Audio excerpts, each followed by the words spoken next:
bottom Mishnah.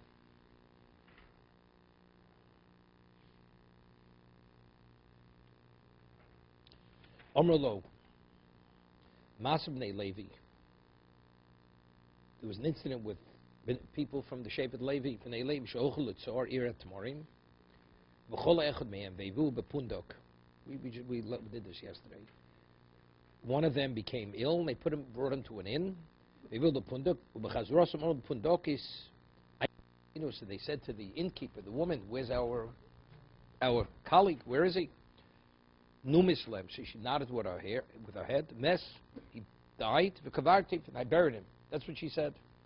Based on what she said, this non-Jew, we'll see, the Gemara says, now the Gemara explains, she's a shiksa. They allowed below te kohenis kibendokis.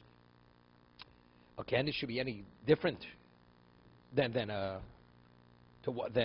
this woman, than the bedokis. So therefore, as she's believed, so why should a woman be believed? Te kohenis kibendokis, amalok shteit kishtei pun kibendokis, nemenis mundokis. He says, if she'll be like the Pundok, if we would believe the Pundokis, it's fine. But who said we believed her? He said, Mor said, makloi v'tarmilo v'sevator shoyibedo, because she had other things to support her position. He took out his personal effects, his walking stick, his tarmilo, where he kept his food, and a Sefer Torah. That was the indication that he actually died.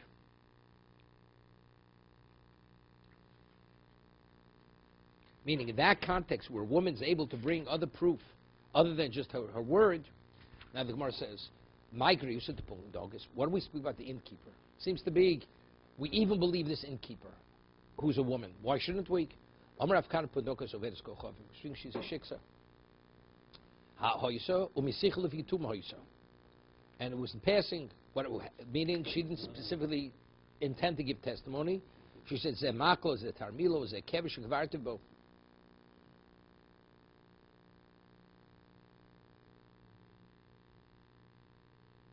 This is like a passerby who heard other people speaking that we had before. So Tosas asks, factually, we're bringing a proof for a woman from this innkeeper. But if the Gemara explains she's Mesichel Tuma, a Jewish woman's believed even if she's not Mesichel Tuma. We're talking about, how do we know a woman's believed? So he said, because like the Pundokas is believed. But if we're saying the innkeeper is not, if she would offer it as testimony, we don't believe her. It's only because the Gemara says Mesichel Tuma. In passing, she told of her story, this is this man's ABCD, his personal effects, because he died. That's why I have his personal effects. But she never intended to testify. But a woman comes testifies, a man died, and she's believed to say he died. So it's so suspicious. How did we draw from that case to this case? They're not comparable. So Tosa says, "V'ntom my maisi rabbanu raimin apundokis to misich v'tuma hoyso shlomad lohoysa mamish misich v'tuma." It wasn't literally that.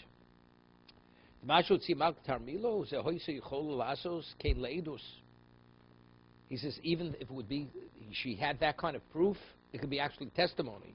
Reb Kiva Amalhem, Keidze Rai, Devari Einloch, Mesich Levi Tuma Godel Mizeh, came in the Chi, Chazdinu Bachyo, came Mashkutzas Bushalmi, the Koma Osu Oso Kibisif Tuma. They gave her the status like she's a Mesich Tuma, because she had all the other indicators. Mashal Hoysa Mamish Mesich Tuma, Avol Mishmivin Raya, the Logora, Meirechod, but we'll bring a proof that she's not worse than a single witness. Okay. Chaitoni Abba Breder of Yumi Barchia Pedokas of Irskoch Moiso. He learned she wasn't Jewish.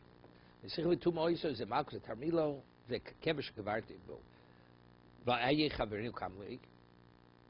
If she's the one who initiated that, she says, by the way, this is his personal effects. It says, but they asked her, where is our friend? So they asked a very straight question. She said he died. That's Mesichli Tumo. That's not. She's telling of us a tale. They asked her a question. She's answering the question. She said he died. So how do we even depict this as Mesich V'tumo? That's the first question. Came in the Chasidindu Bachio. What happened? They saw her crying. They came in. They saw her crying. Omru lo ayecha v'reinu. They said when they saw her crying, they asked, "Where's our friend?" Omru lo mes v'kavartiv. So meaning, they're the ones who initiated. Meaning she already had done something which indicated, meaning the question only revealed why she was crying. What's the whole idea, concept of Zichel Fituma?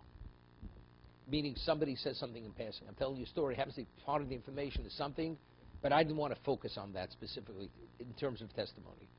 They walk in, they see the innkeeper, not Jewish, she's crying. So there's something going on. She has a personal situation. So they say, what happened? They said, this man died. So she's saying he died to tell you, to offer testimony that he died. She's only saying it to explain why she's crying.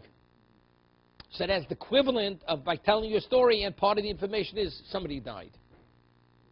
Right? So therefore that's not considered direct testimony to testify the man died.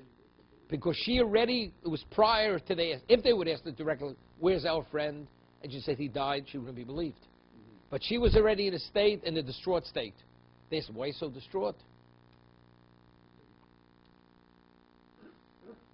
There was an incident, a man came to testify about a woman before Reb Tarfon, regarding her marital status. So Reb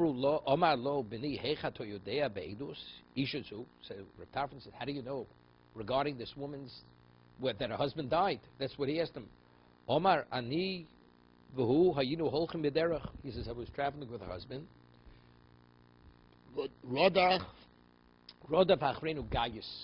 And marauders, they started to pursue us.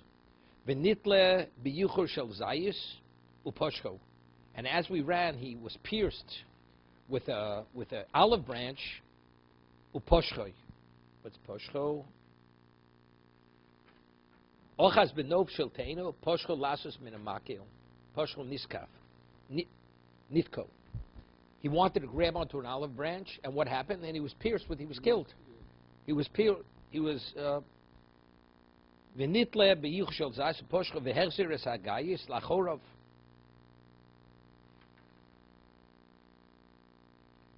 One second. No, not go. No, not that he was pierced. He grabbed onto an olive branch, broke it off, and he broke it off. He wanted to use it as a weapon to fight them off. That's not true. Not that he was pierced. He broke it off. They drove them back. He drove back these attackers. Amartilo, Arye Yashkocho.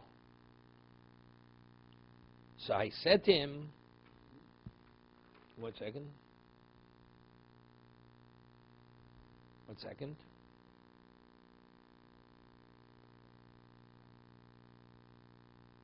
So if he fought him off, that means he wasn't killed, right? What happened over here? Was he killed? Wasn't he killed? What? But when did he die? He fought them off. He fought off the attackers. They retreated. So, okay, let's see. Amarti lo. Aryeh Yashkocho. So his colleague said to him, he says, Aryeh, I want to give you what? Yashkocho. Omar Li, he said to me, Minato Yodea Aryeh Shmi. How do you know my name is Aryeh? They weren't friends. They were traveling together. But he says, how do you know my name? Kakorisi Biri? He says, Kakorisi Biri, Yochanan Breb Yonason Aryeh. The Mikfar Shichyo Bar Shichyo. He says, in my community, they call me Yochanan Berebi Aryeh. They call me Aryeh, meaning because he's powerful. Aryeh. When he called him Aryeh, he says, you're powerful. You have the strength of a lion. Mikfar Shichyo. And I come from Kfar Shichyo. He identified himself. He identified himself to this man. Liyomim Cholu Mes. Some time passed, he became ill, and he died. 1 second. The Hasir of Tarfon Sishto. So he gave the full story. They were traveling, they were pursued, he fought off the attackers, he was like a lion, he shared his name, the city, and everything. And then he says he became ill, and he died. That's what this man said. The Hasir of Tarfon Sishto. Based on this man's testimony, he allowed the woman to remarry. So the Gemara says, Rav Tarfon the boy Trish Chakira. You mean Rav Tarfon says you don't have to interrogate the man. He asked, how do you know? He offered a story. He didn't go and interrogate him to ask him other questions.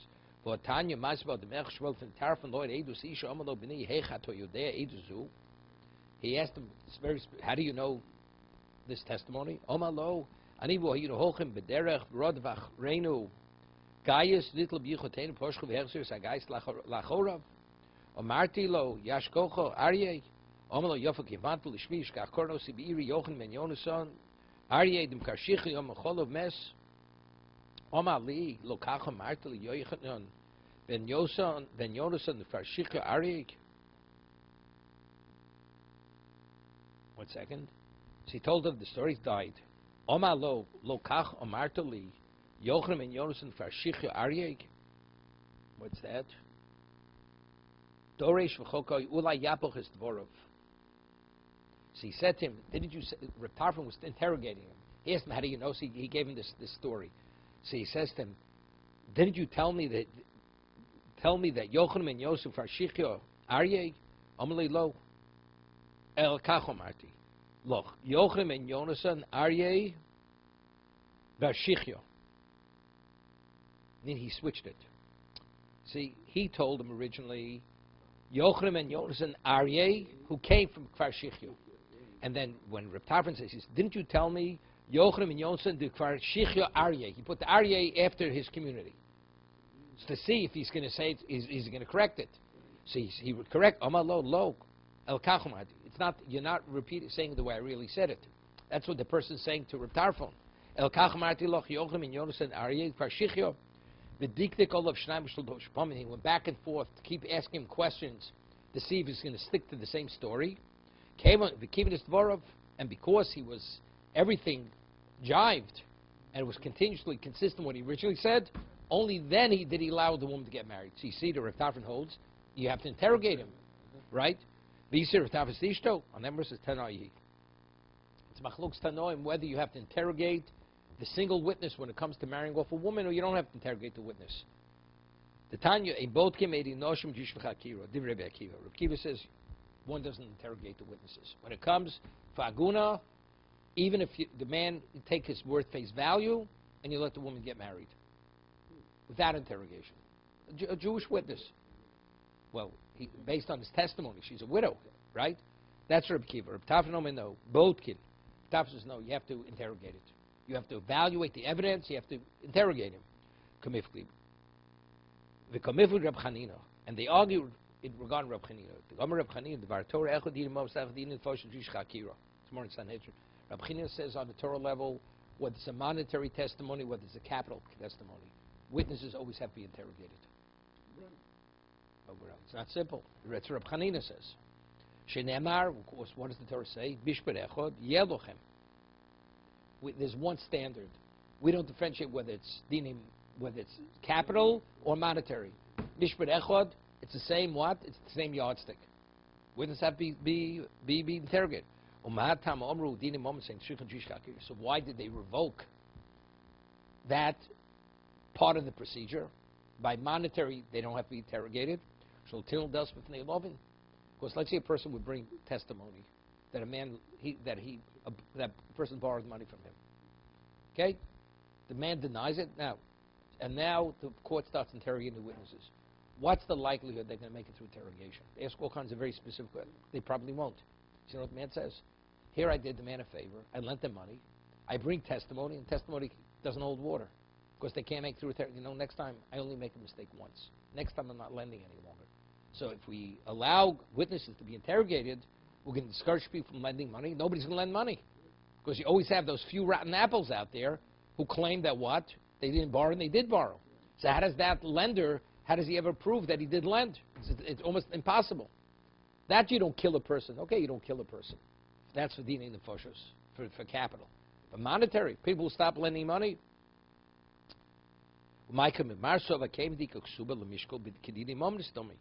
Since over here, what is it? Over here, what are we dealing with? A woman, if she's permitted, she's a widow, she collects a ksuba. So what do I deal with it? You deal with like monetary. So therefore, as by monetary, we don't interrogate the witnesses. We don't interrogate. See it here also. But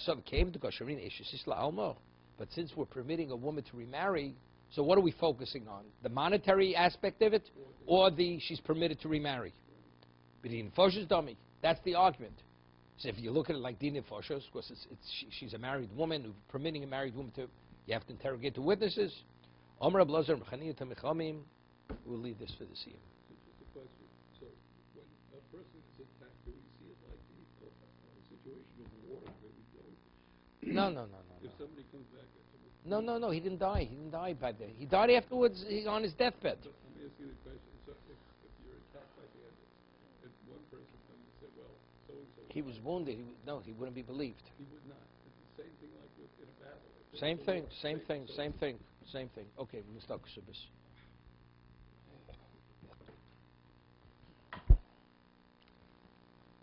we bring this tomorrow? We don't have to. No, we don't have to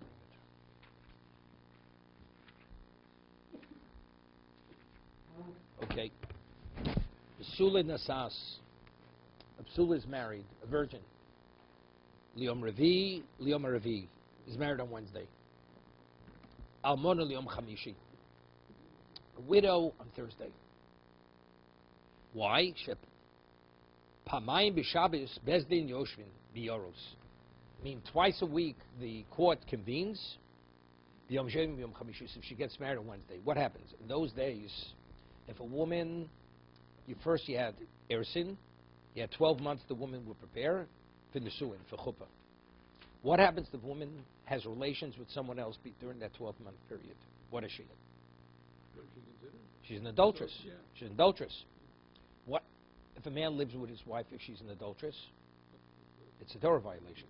So what happens? She's a virgin, and then he has relations, so he finds out she's not a virgin. What would he normally do? Takes her to court immediately. But let's say the court doesn't convene the next morning. It's delayed a few days. He may cool off. Initially he's upset, and he'll sweep it under the carpet. But if he does that, she may be an adulteress, right? A lot of things could have. She could have been raped. If she's raped, it's not a problem. She could have had an accident.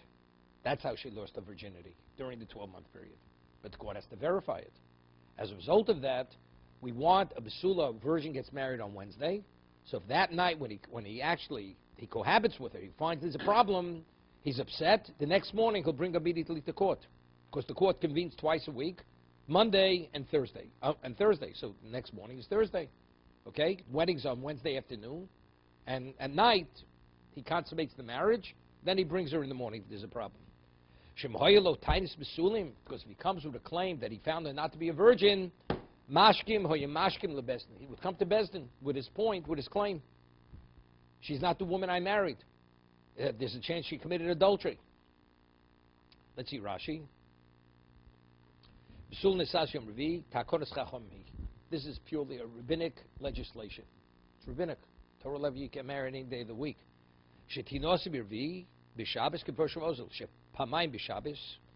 Twice a week the court would convene.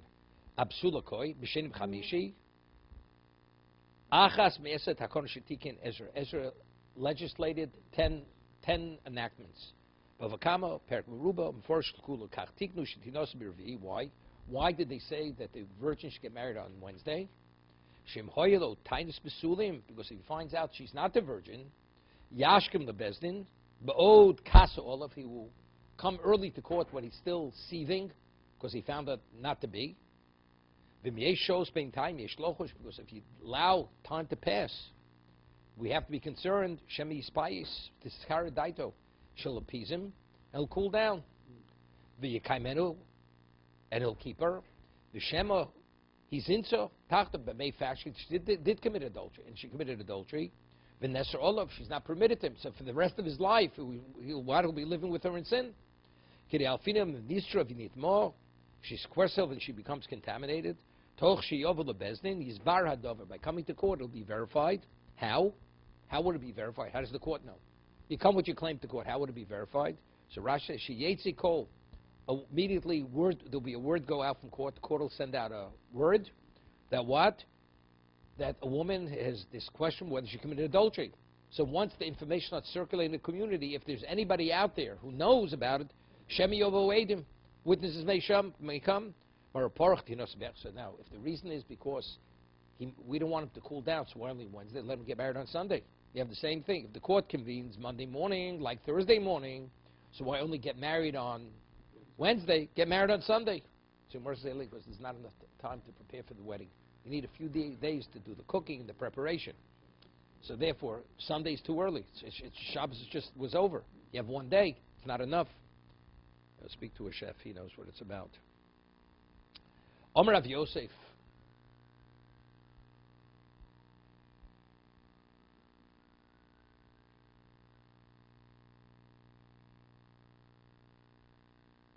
So Tosas asks, okay, he quotes the one later.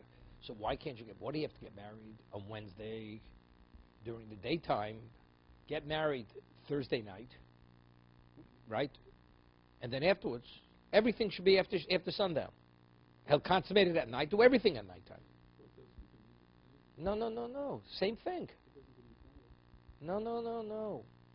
She gets married on Wednesday. What's Wednesday? What's the day that follows Wednesday? When does Thursday begin? At nighttime. So get married at nighttime. Let the chub be at nighttime, which is Thursday. And then afterwards, he'll consummate it that night. He'll come next. What do you do with why only Wednesday? You could delay it. Get married a little bit later. Everybody comes home from work. You don't have to rush. It's already Thursday, but you still the next morning. He'll still have the next morning. That's what Tosa says, because there's no ksuba that there aren't issues. It's a financial document. Her father wants. She wants. He doesn't want. You'll be busy bickering all. By the time you finish bickering, the night's over already. You need more time because when do you write the ksuba? Before the wedding, before the chuppah. So if you start writing it on Wednesday, you work out all the issues till Thursday night comes. You start writing the ksuba Thursday night. By the time you finish bickering and trying to resolve things, the night's gone. So you're not going to be able to get married Thursday night. So we start earlier on Wednesday, so the ksuba's in place, so you should be able to consummate the marriage Thursday night. That's what Tosas brings to Gemara later. No.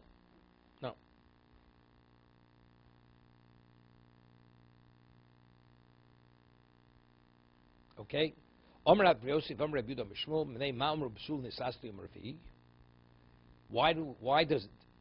Rav Yud said they Mishmul? Why does a psula get married on Wednesday? Because it says what happens if the 12-month period of preparation came and they didn't get married for whatever reason? We'll say ochlis mishalov, ochlis mitruma. Let's say the husband's a Kohen. So normally, why could a wife of a Kohen eat truma? Because she's married to a Kohen. Until chuppah, if she's only in a rusa, rabbinically she doesn't eat truma. Doesn't eat. Because there's a concern that she may feed it to her family. She's permitted. But since until chuppah she hasn't entered into her husband's domain yet, so where's her residence? Her residence with the family. So if it's the family, and if she's going to be eating truma, which she's allowed to, she's going to share it with her family. And her family are not Kohanim. She can, but rabbinically not. But what happens if the 12-month period's up? Do we suspend the rabbinic restriction? Because now he has to provide for her. It was delayed. Why was it delayed? Let's say he wasn't well. He was out of town. Something that's your problem. It's not her problem. She has a right. The wedding should have taken place. You have to start supporting her and even giving her truma. We're not going to be concerned. Ochlis mishelo, they eat. He has to support her, sustain her. Ochlis b'truma, yochli yizman bech b'Shabbos. What happens if the 12-month period was up on Sunday? They had the ersin on Sunday. 12 months later, Sunday, right? Yemal mizonos. He has to start feeding her until, and because when's the chuppah going to be? On Wednesday. L'kavshni b'sul nisas b'yom right? 1 second.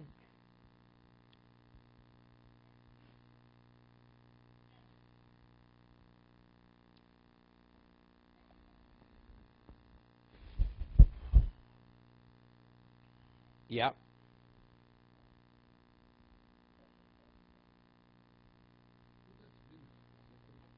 What? Yeah, it's a minute. That's what they did in those days. So let's say, like I said, the 12 months are up, and he's not ready to get married. It's not her fault. It's his fault. He says, I'm tied up. So what do you mean? So because you're tied up, you can't deny her what's rightfully hers? It's not a patch. It's not a patch. What kind of patch? You have to start supporting her. Because that's the agreement. Even though you're not married, you won't be married for another 5 days, but you have to start supporting her. It's not a patch. You want to set it off? Really, you should be married today. Okay. So you have to start supporting her. Okay? So it's not just the timing custom, getting custom restoration. And wait, because a psula, since she was never married before, she needs that amount of time to prepare for the wedding. Okay? Set up house. No, because she was married before. Firstly, she has things from a previous marriage, and so on and so forth. Give her 30 days. 30 days preparation. Okay? Excuse me.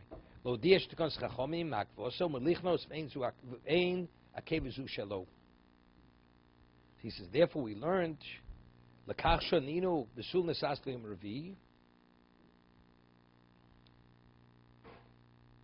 therefore what? Amrav Yosef Mori da Avrom Toli Tana B'lo Tanya. Yeah. Toma al Divri Rabo Vami Mori da Avrom Maze Hoya Lishmuel Lomar Kain. Lo Checholi Yosef Shochach Talmudo V'Toel Dvor V'Rishon. Meaning, Rav Yosef, he wasn't well and he forgot his learning. Shmuel was his Rebbe. See, Shmuel was said over the name of Shmuel that what? Therefore, because what does he have to start feeding her? Maybe he should have to feed her immediately. He doesn't feed her on Sunday. He starts feeding her on Wednesday, right? Since rabbinically you couldn't get married on Sunday in either case. So you can't say, well, if you would have gotten married, you would have fed her. On Sunday could have gotten married. See, even though the 12-month period's over. So Rav Yosef heard this. He says, Toli Tanya B'lo Tanya. Hi Tanya B'lo Tanya. You're attributing what's secondary to what's primary. Tanya v'Tanya, both prices. Elotoli Tanya the meforish taima, but Tanya lo meforish taima. Meaning, you're associating something with the Mishnah explains itself, right? To something which the Mishnah doesn't explain itself. Toli Tanya, Tola Tam Mishnah, Shnuya b'Mishnah, She'enu Shnuya. Right? Our Mishnah says, when is a woman married? A woman cannot get married until Wednesday. The other brisa says that what? It says he gives ma v'lo ochlu. So that's what Shmuel said. He says therefore it says in the Mishnah. Yeah, Shmuel says something that he doesn't have to start supporting her until Wednesday, right? Because he can't marry. Right? He says, and therefore we say you can't get married till Wednesday. Is that why it's just the opposite? Why doesn't he have to support her till Wednesday? Because the halacha is he can't marry her. No, it says because Shmuel said you have to support her, therefore you can't marry her till Wednesday. What the Mishnah has to do with Shmuel? Right. It's backwards. You say Shmuel saying what he's saying because the Mishnah says, right? So it's not being stated properly. So the more answer is El Itmar Hochi Itmar. Amr Evdom Shum Evnema Amr Psul Sensasi Amr Revi. Why is a virgin married on Wednesday? Shem Hoyelo Tais Besulim Hoyemashlam Beis Lebezdin. He would get married what? He'd come early to court immediately because he's upset, he's angry. He found her not to be a virgin. Vitsimor asks a question. Listen to this. Vitinosi Bechel the Shabbos. So if that is the only reason why we wanted to get married on Wednesday, because the court convenes on Thursday morning, so why can't you get married on Sunday? And you have the exact same scenario. He's upset. He'll come Monday morning. The court convenes Monday morning. Right? That's the most. Let him get married on Sunday. On that, the more answer. The Chachomim, they went with great effort to do what's right for the Bnos Yisrael. That what? We want the husband to put himself out to make a proper wedding for his wife. If he's married on Sunday, you know something? He'll do a off-the-cuff wedding. It's not right for the woman. She's getting married. Is that the way you marry a woman? First time she's getting married. So we want the husband to put himself out for his wife for the first marriage, minimally 3 days preparation. But on Sunday, so you're right. In terms of the adultery issue, Sunday's as good as Wednesday. But the fact that you're not doing the right thing for the wife, in those days, the husband was the one who provided the wedding. Okay? 3 full days of preparation. Ubravi on the 4th day, Konsa. He marries on the 4th. Okay? After that, we've already set it in place.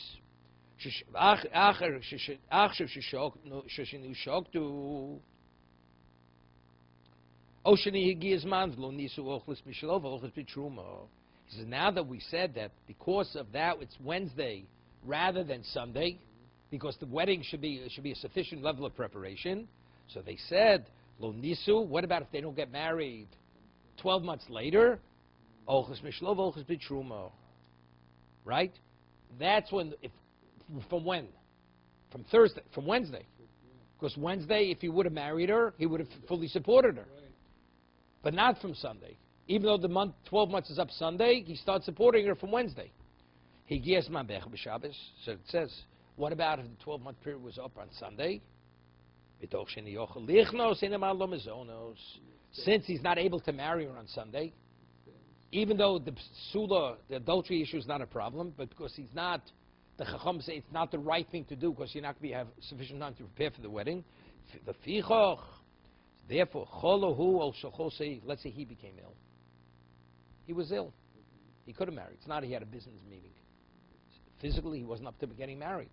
Or she became ill. Oh, she pierced a needle. Let's say it came the day, and then she menstruated. So therefore, he couldn't consummate the marriage. You hear what he said? Therefore, he became ill, she became ill, or she became a menstruant. Yeah, he doesn't have to feed her. He doesn't have to feed her. Because it's not he would have wanted to marry her. When do we say you have to start feeding her and providing for her? That's only if you could have and you chose not to. But if it's an onus, meaning it's something beyond his control, he became ill, she became ill, or she became a nida, then you don't have to. You don't. Because you can't fault the husband. You can't fault him, right?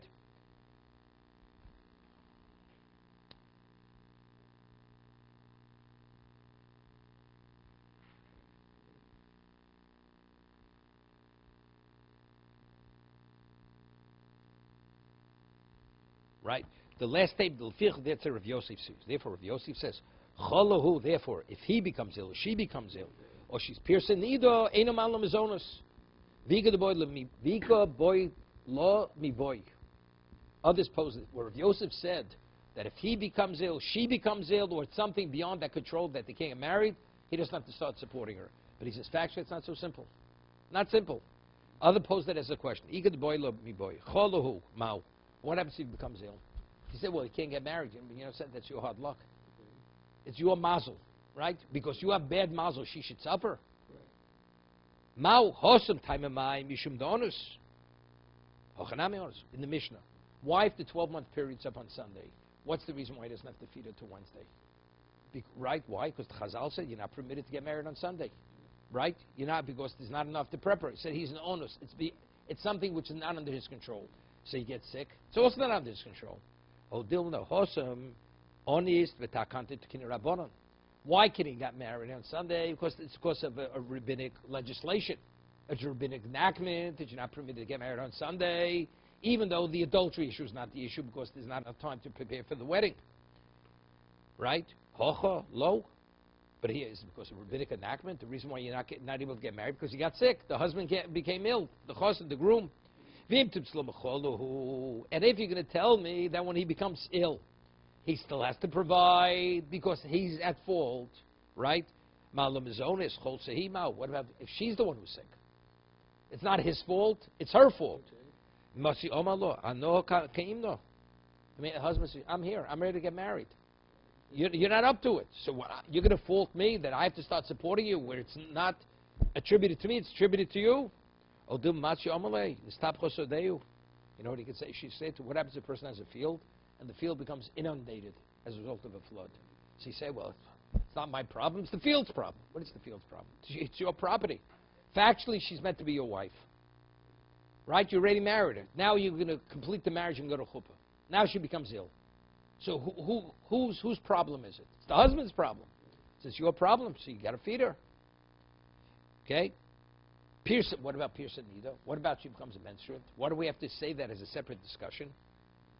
Mao, we want piercing needle Mao. Bishas vestel tiboilo. Let's say on the calendar, the date is her menstrual cycle. That's not a question. They can't marry her. That day was never meant to be married. Right? What happens if she was not a menstruant? And all of a sudden, she menstruates. So that's similar to what? Like she became ill. She became ill. Wait a second. Mar says, B'shas vesta lo tiboy loch. Lo machi over Lord stop chosadeu. You can't say it's your hard luck. She can't say to the husband, right? Right? Lo machi umra lei stop chosadeu. It's your mazel. It's your mazel that I became ill. Right? But it's a regular life cycle, right? Menstrual cycle. What happens if she menstruated not when she wasn't supposed to menstruate? So that's similar like what? Why did she menstruate? You know why? To deny him. But that's his mazel. So again, having the menstruation is that the equivalent of getting sick. Since it didn't happen when she normally menstruates, she could say it's your hard luck. Your mazel caused this problem. Or to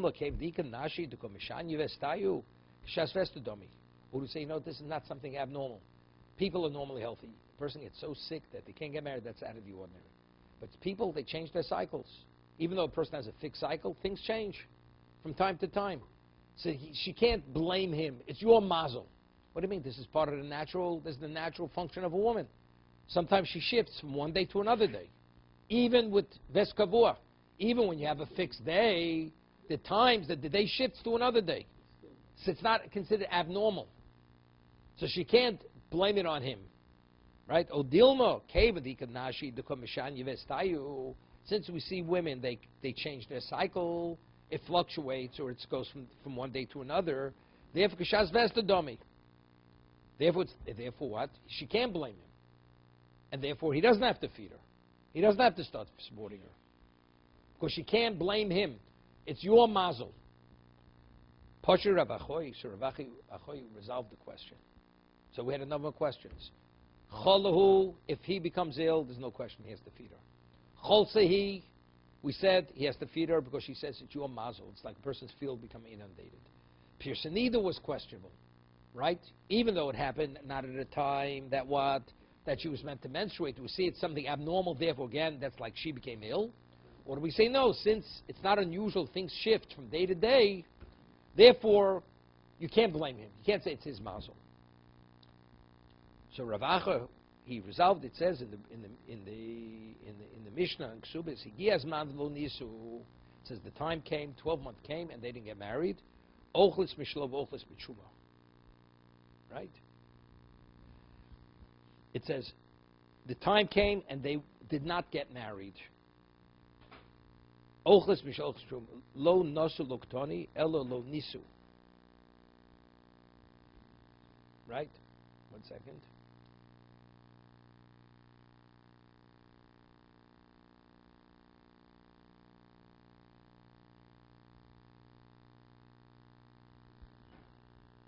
Right?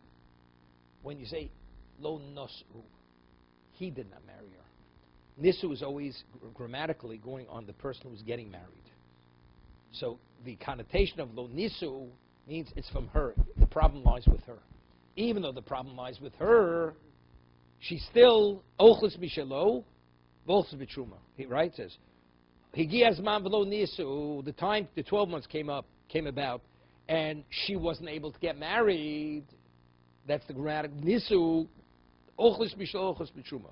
Lo nosu, loktar. It doesn't say lo nosu that he didn't marry her. That's from his vantage point. Elo lo nisu hechidami. Either kama akvon in he. If she says, I'm not interested, I need another 3 weeks. So why should she eat? You should have been ready. You're not ready. You know, so I'm not supporting you until you're ready to get married. An onus happened. As we said, what is the onus? She had a certain particular day to menstruate and then shifted to another day. So you see clearly, he has to support her. We're equating that to what? To the field that becomes inundated. We say it's your hard luck that this happened. I'll tell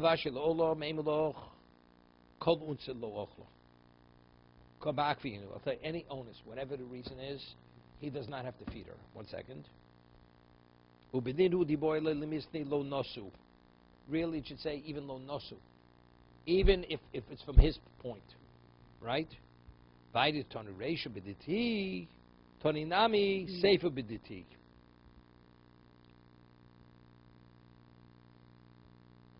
What did the reishas begin? It says you give a psula 12 months, you give a widow 30 days preparation. So we're talking about her. So that's the reason why it says lo nisu. We're talking about her, but really it's even him. If he's not able to marry her.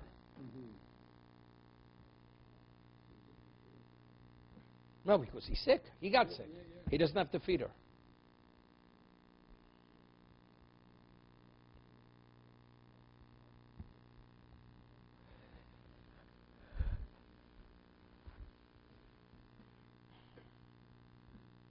Okay.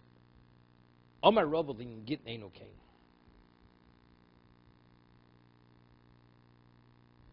One second. Afiro koi tashmin shakevis onis putros bin Amazonas lin git ein atinus onis moelos.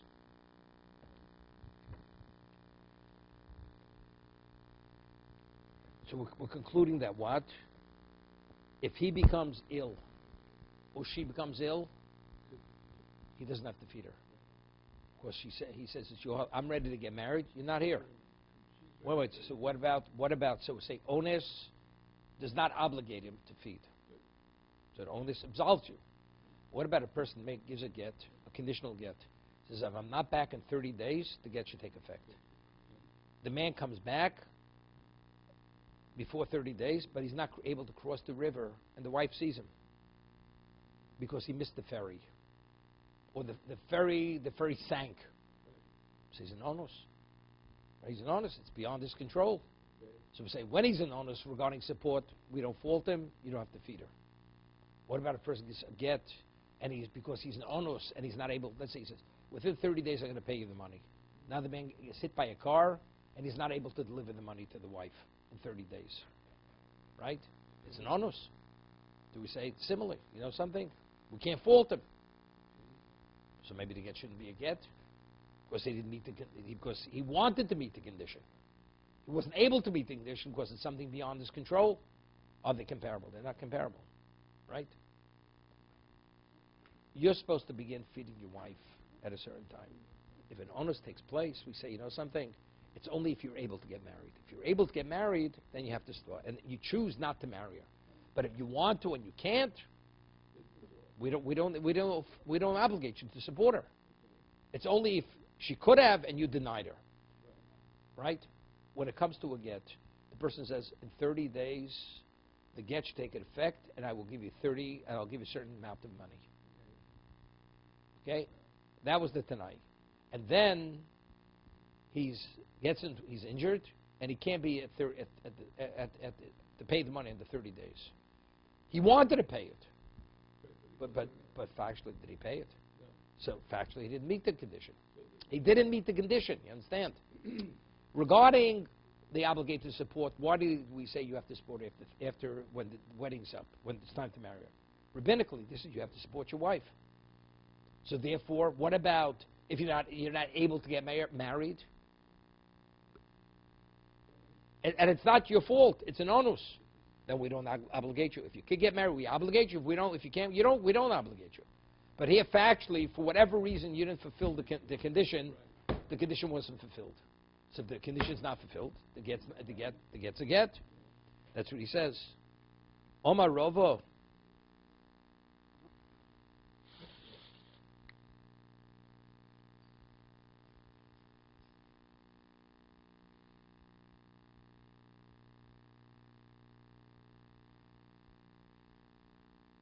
Omar Avashi Lo'olam Eino. Wait 1 second. Who's Rabba? This is Hechadam Idukam Akvin Inu I Amayochlis. Ochlis with Shuma Ella Lav the Isness. Ki I Gavnik Tani Ochlis Mishol with Shuma. Omar Avashi Lo'olam Eino. Omar Rabba Lini Git Neino Kain. Almak Sobarova. So evidently, if Rabba says that an onus doesn't disqualify the get, an onus be gitten. Evidently, onus doesn't apply to get. Even if you're an onus, the get is a get. Where does Rava know that? I mean, I would say it's Svara, right? It's logical. If you make a condition and you're not able to meet the condition, it's irrelevant why you can't meet the condition. You didn't meet the condition. But the Gemara asks, and how does Rava know this?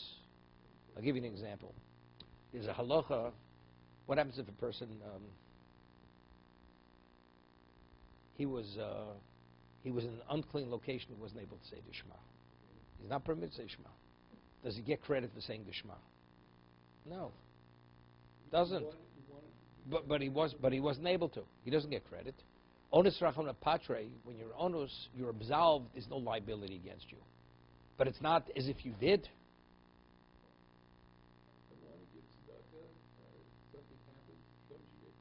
Yeah, but it's not credit that you did the mitzvah. It's not that you did the mitzvah. We're saying, did you put a person, let's say a person had a pair of tefillin, and somebody steals the tefillin, he has no tefillin to put on. He's an onus. There's no claim against him.